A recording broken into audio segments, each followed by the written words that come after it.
Hello everyone and welcome back to Let's Play Pokemon Stadium 2. In the previous episode, we got ourselves the duo Game Boy because we beat every single stadium in Pokemon Stadium and got all, let me count, 10 trophies. Now today,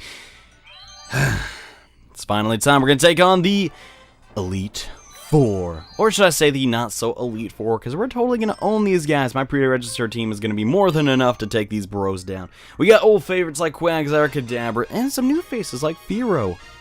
And I don't think we've used an Electabuzz all that much in Gym Leader Castle, but he's going to make his debut. Hopefully, if we need him. Now, let's analyze Will's team. He has a bunch of Psychic types, which Umbreon can completely wall. Next, we have a Wobbuffet. Wobbuffet's good. We're going to bring him. Now, lastly, Fearow to take care of that Executor, which we might run into.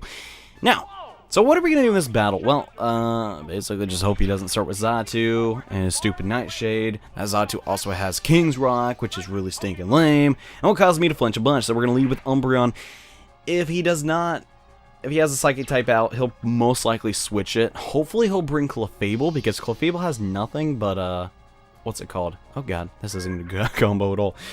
Clefable has nothing but, special attacks, which you can completely take care of, obviously. So, he has the Xatu out, and he's actually going to switch. This is actually good for me. No, he's flying. Okay. I'm fine with that. Now, we are going to be slower here, so that is semi-bad. Semi-dangerous, some would say. But we should be alright. I don't know how much Fly is going to do here. As long as he doesn't get those flinches with the King's Rock. Nice, he missed. We should be alright, so we're going to go for the Feint Attack. It's going to do pretty respectable damage, but we're going to have to get a couple more of them if we want to pull a win out. So, is he going to switch again, or is he going to fly? Okay, he's flying. Well, this is a lot better than him going for Nightshade. It would take, like, let's see, 4 Nightshades to kill me. Actually, I think it might, yeah, 4. But it's alright. We should be able to Feint Attack another time after he lands, and then get in a quick attack. And we should win this one. Wow, that did literally nothing. Umbreon is a fantastic wall if you're having problems with Will in Pokemon Stadium or the actual game, but creating a Umbreon just to take down one trainer is kind of, I don't know, not the best use of resources. This quick attack may not hit, but, I mean, it's gonna hit. Okay, it didn't kill. It's not the end of the world. It's gonna go for Nightshade as his dying breath, but it's fine, it's fine. Okay, we were gonna take that damage either way, because we wouldn't have been fast enough to do, Feint Attack quicker. So, this next quick attack should finish off the Xatu, obviously, and then we can move on to Will's remaining Pokemon, which will most likely all be, wow, a crit at 5 HP. Thanks, man. Thanks for giving me those critical hits when I really need them. Anywho, Will's first Pokemon has been down, and gosh, I don't know if I've said it yet, but this stadium, in my opinion, is infinitely better than the one in Pokemon Stadium 1. In that, you couldn't really tell that you were getting closer and closer to the champion. It was kind of just, I mean, it wasn't bad looking, it was just kind of hard to tell. And this one's a lot cooler, because you see that Charizard in the background, and you're going basically from Balket or Overhang to Overhang. Someone corrected me, it's an Overhang. Which is actually a thing, apparently, but I don't know that because I'm stupid. Anyways, you're getting closer and closer and closer, and it gives you that sense of just keep going. You're almost over. It's almost done. You're almost at the champion. I really like that in video games. I really like when the architecture, the environment that you are around has like some build up to it. Not just the story or, you know, your previous events that you've gone through, you know? Anyways, this Girafare's kind of being a butt. Keeps using Earthquake, which I'm not a fan of. I'm not a fan. So it can use Psychic attacks. That's why I'm going to. Well, I would say keep spamming Feint attacks, but I'm about to die, so I'm going to get out one last quick attack on this guy. Ugh. Won't nearly be enough to take it down, but it's alright. We're now the same HP, so Umbreon nearly took down 2 of Will's Pokemon all by himself. Good job, Umbreon. Such a good Pokemon, man. I still like using him. It's not really in my main playthroughs. He's more of like a Wi-Fi Pokemon, if you know what I mean, because he's such a good tank and all. Anyways, Revenge Killer Fearow. Fearow is extremely helpful. He's extremely fast, and will most likely tear through the rest of Will's Pokemon, unless he brought that gosh dang Clefable, which I hope he didn't. His Drill Fangs are going to hurt a ton, so let's get one out and see what happens. It's going to do probably more than 15 damage. Okay, depending on Will's last Pokemon, this battle should be in the bag. I don't know, man. I don't know. I hear a lot of crap about Karen and how she is completely cheap and she just cheats all the time. She has like confuse ray, double team, attract, and all that crap. And okay, the final Pokemon is Clefable. Funny thing about Will's Clefable that will usually bring, it has nothing but special attacks. So that means, well, Mirror Coat cannot mess up. It has Fire Blast, it has Electric Move, I'm pretty sure. It's a normal type, it can learn basically any TM. So, let's see how Wobbuffet does against, oh gosh, a Thunder. Oh no. It's so much damage. It's not really a big deal. We should be able to just spam Mirror Coat and this battle should be over. And if Mirror Coats don't win us the game, we can just Destiny Bond and win anyway, so whatever. Okay, it's going to do like next to no damage, but we're going to Mirror Coat this turn now. And that should pretty much do over half its HP, I believe. Let's see. Whoa, that is some serious damage. One more Mirror Coat and this battle should be over, then we can move on to the next. Trainer of the Elite Four, which in my opinion is even easier, so I don't know. Man, Will has been very lucky. He has got every single one of his moves to hit, which I guess that's happened a lot in this Let's Play too, but I don't know. I feel like Thunder most of the time hits for me. Not like in this game, or I'm not even talking about this Let's Play, but during like when I play Pokemon like for the first time. Thunder's always been a super dependable move for me personally. I don't know if it's like that for you guys, but I've always like really liked using it. I know a lot of people are like, oh, Thunderbolt's more consistent. Yeah, but like Thunderbolt won't always win you the game, you know. Sometimes I've hit people with Thunder. It's not super effective, right? But still does over half their HP because it has more power to it. But I don't know, I guess that's other people's opinions and I have my own. Anyways, we're going against Koga of the Elite Four. Apparently graduated ninja school and decided to try out for the Elite Four, and apparently he won. Kadabra can almost beat everything on his team. The Electrode is not an issue. I'm also going to bring Umbreon to tank some stuff. Then, you know what? Why not Quags? I really don't feel like Wobbuffet is going to be useful here. Honestly, it's just, I don't really see it.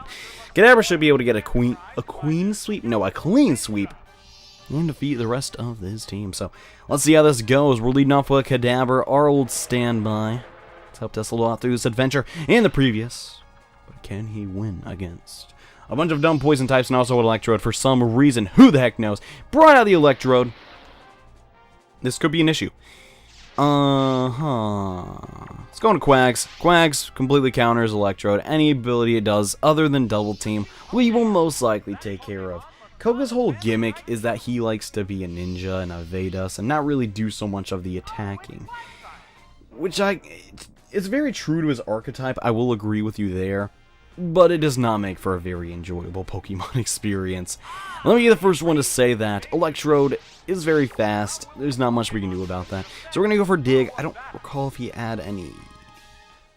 Do they have any flying types? I don't know. We're going to get badly poisoned here, which will eventually take us down. It's kind of bad, so I really hope this first Dig connects and we won't have to deal with this Electrode anymore. We're going to get a tick of poison, but if we switch out, we can reset that to not nearly do as much. Okay, come on, don't switch. It did not switch, but it has a second Double Team up, which is very, very scary. And I should have just gone for the Surfs. I don't know. This will probably like put him in the red if it doesn't want... No, God, it doesn't even connect. This is not looking good. This is not looking good. This is why the Elite Four is a total jerk. I'm going to go for one Surf, then probably switch out. Gosh, Koga, why are you so annoying? God dang it. So now he has 4 stacks of Double Team.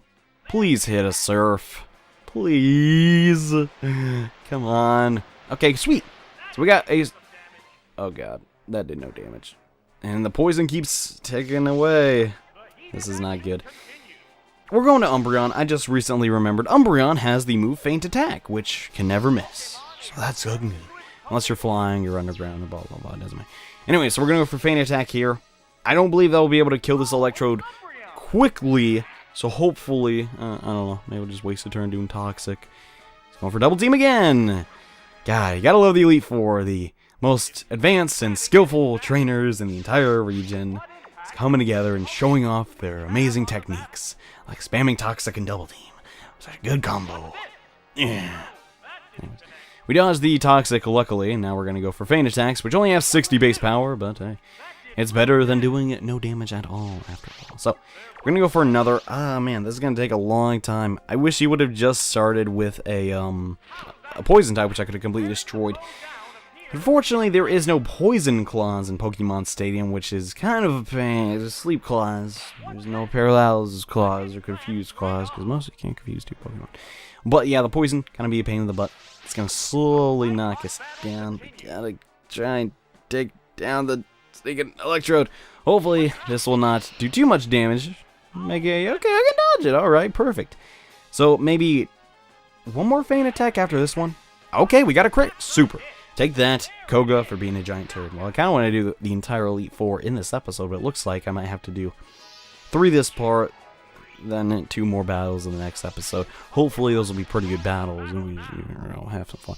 But next Pokemon is going to be the Venomoth, which, well, I can completely destroy with Kadabra, so hopefully we don't get switched into a very devastating move like Bug Buzz that doesn't exist in this generation. So we'll be alright. I think we'll be fine here. The worst I can imagine is it does like sleep powder or something, but it's like, it's whatever.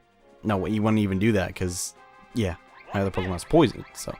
Giga Drain is going to do okay damage. I'm pretty sure that a Psychic can kill a Venomoth. I constantly think that because it's part Bug type, it'll resist the Psychic, but it actually doesn't. So hopefully this will one-hit KO. If it doesn't, it might Giga Drain a little bit and heal, but outside of that, okay, 11 HP. It's going to go for another double team. Now, I don't want to waste too much Psychic PP here. So I'm actually going to go for the Thunder Punch. A Thunder Punch will still kill a Venomoth at 11 HP. It's basically the same thing. Doesn't have higher accuracy or anything, but let's see what happens. Okay, great.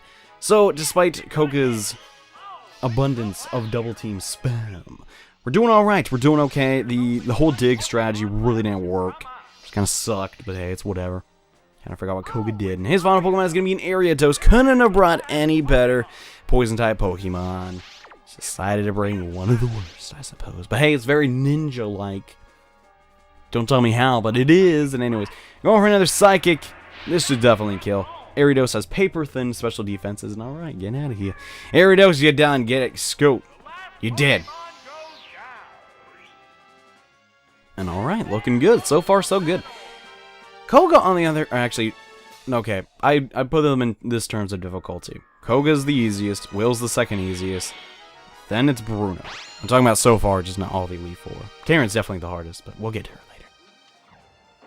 If this was a stadium, we'd actually be perfect, but it's whatever. Let's move on to the next battle versus Bruno, which is going to be kind of a pain. I don't know. Kind of not a big fan of Bruno's team, mostly because he has a Blastoise, which is totally not his archetype. He's strictly rock and fighting type Pokemon, but he has a Blastoise. Go figure. Anyways, we're going to lead with Kadabra here, because I feel like that is a good setup. Then we're going to be Quagsire to take down those Onix and Golems. Pretty helpful. Then we're going to bring in Fearow to deal with the Machamp, and most importantly, the Heracross. If that thing gets sent out, I'm not a fan, and it's slowly getting darker and darker as we get to the champion. Really cool, what's it called? Thing. I kind of like it. Anyways, Kadabra, I feel like, is the best bet here. If he doesn't start with a fighting type and he starts out with a Blastoise, it's not a big deal either, since we have the Thunder Punch, so let's see how this goes. Okay, start with the Blastoise, and he's like, ha! That's all he has to say to us. So Blastoise, it probably can 2-hit KO us with a Surf, but we're going to go for Thunder Punches and see if we can maybe do over half. I don't think it'll do over half, but it is a super effective attack. Okay. This one's a little on the bulky side. That's kind of bad. So we may have to fodder off Kadabra here just to pull out the win. Gosh, that is too much damage. Dang. You know, I don't really know who's a good counter for this Blastoise, though. I don't really... Maybe Quagsire, but... Yeah, probably Amnesia would have been the better bet. So come on. No. Surfer can't miss, so unfortunately, we're going to leave this Blastoise at 35 HP, which is kind of a pain in the butt. It's whatever, though. Kadabra did his job excellently, might I add. Next turn, we can probably... Should we go in with Quagsire, or should we go in with Fearow? Fearow is faster and would minimize damage, but I don't know if a Drill Peck from it would do 35 damage. I just basically gotta hope that it can, man. Okay, Fearow. It's our fast feathered friend. Can a drill pack do enough damage to this thing to kill it? Let's hope. Everyone cross your fingers, because I don't want to take another surf, man. I just don't. Perfect, okay. I don't know why I was... I mean, Blastoise has decent normal defense, but it's not like Fearo's the weakest thing in the world either. Anyways, Bruno has 2 more Pokemon left. We're basically even now, except I should have the type advantage. Don't make Kangaskhan. Awesome, he brought Machamp, which we can totally 2-hit KO. As long as it doesn't get a cross chop off. That could be bad. Anyways. I'm going to have to see how much damage this can do. Machamp is not a fast Pokemon, but it does have pretty good defense. Okay, that'll be another hit. Hopefully this cross chop will miss. Don't hit me. I don't want to die. Wait, what the heck? Why didn't I resist that? I'm flying type. What? Wait. Okay, I'm normal flying. That shouldn't matter, though. What the? What's up with that? Wait. Does cross chop have a second? No, it just gets a bunch of crits, right? What is... Am I missing something here? That is rather odd. Anyways. So, we're not going to be able to do much to this Onix. It is literally a rock. And despite that being a crit... Oh, that actually did pretty good damage. I don't know. A little more than I thought. We're going to go back into Quags. Quags is probably our best bet here. A surf attack from it. Most likely kill an Onix no matter what. And we'll do decent damage to a Machamp as well. So, let's see how this goes. Oh, gosh. Quagsire coming out, shaking his butt or her butt. Well, I don't care. Gender roles are important. So going to go for the rock throw. Luckily for us, Quagsire actually has very good normal defenses. Also, per ground types, billion damage to me. If it stays in, it loses. If it switch out, it basically loses. It's going for dig. Interesting. Interesting. So if I dig... No, it's faster than me. Darn. Well, I guess I'm going to have to take a dig. It won't really matter, though. It won't switch out next turn, so... Well, I'll eat a dig, and then next turn, the Onix will go down, and we'll basically beat Bruno. I can't imagine this dig doing too much damage. I am a Quagsire after all, and the Surf will pretty much put the nail in the coffin for this Onix. You probably need a lot of nails in a very large coffin, though, because Onix is a very big Pokemon. And okay, went down, super. So, we have Machamp left, which I could honestly just Hyper Beam and end it, but, you know. Don't want to switch out and get another cross chop to the face, which is total bullcrap, bro. So yeah, that Blastoise was definitely his most threatening thing. Maybe bringing an Electabuzz probably would have been the better choice there. I don't really know if I'm going to use Electabuzz again, though. Wobbuffet might have also been a decent pick. I don't really know. I mean, everything does do, like, fighting attacks and all, but oh gosh, that actually did a ton. It won't matter, though. Even if he kills Quags, Fear will just come in and win the game, so it doesn't really matter. Didn't really do a lot on that Surf, interestingly enough. We might lose Quags here. It's not a big deal, though. It's going for Earthquake as its final move. Desperate struggle to survive. That'll knock us out. So, unfortunately, Bruno extending the match a tiny bit. But it's whatever. We have Fearow in the back, and as long as this guy doesn't have, like, a Quick Claw or anything, we should win. I hope. I have 50 HP. I'm really hoping. So far, Bruno actually being kind of a jerk. He kind of... did a number on me. Very surprising. I thought usually Bruno was like the easiest. You just sweep through him and just face roll because you have a water and a psychic type. But no, not this time. That Blastoise was returned. One final drill peck and ba-boom. Bruno has been defeated. Really happy about that. So far we haven't lost a match. We've lost a couple Pokemon this time though. That's because Bruno is a very deadly foe. Fearow really helping us out there. Very... good Pokemon to bring in. Wow, the clouds are like brown. They're not even like black, like dark. They're just brown. Someone must be making a barbecue, and the resulting smoke goes in the clouds, and it makes them dark. I don't really know if that's how that works. But Bruno, you have been defeated, and that is the 3rd member of the Elite Four. Join me in the next episode when we go for the 4th and final member, the lovely Karen. See you guys then. Bye.